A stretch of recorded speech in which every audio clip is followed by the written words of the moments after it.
Bitcoin continues to bounce around.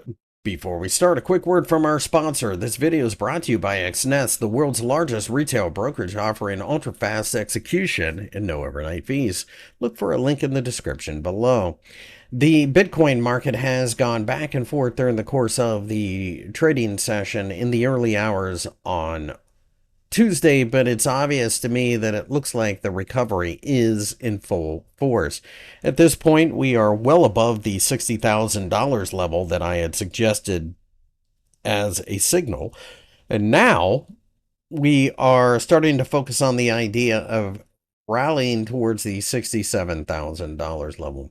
Keep in mind that the Mt. Gox settlement is done. They have released the 141,000 Bitcoin into the market. And of course, Germany is done selling off its reserves. So it all ties together for a more normalized market. And at this point in time, as Bitcoin has an ETF, I think a lot of people are focusing on the idea of it's a buy and hold asset. I think it's going to become more or less like an index at this point, which will dampen a bit of the volatility, but it also means that it has a natural proclivity to rise. After all, it's a product that Wall Street wants to sell people. So don't for a second think that they will let it completely collapse. They want to sell you this, get their fees in the ETF, and want you to be interested enough to buy again and pay the fees again.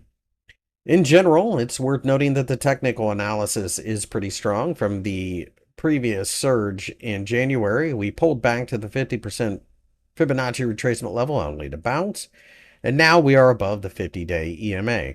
Both of these are positive outcomes, and I think at this point, pullbacks will be looked at as potential buying opportunities.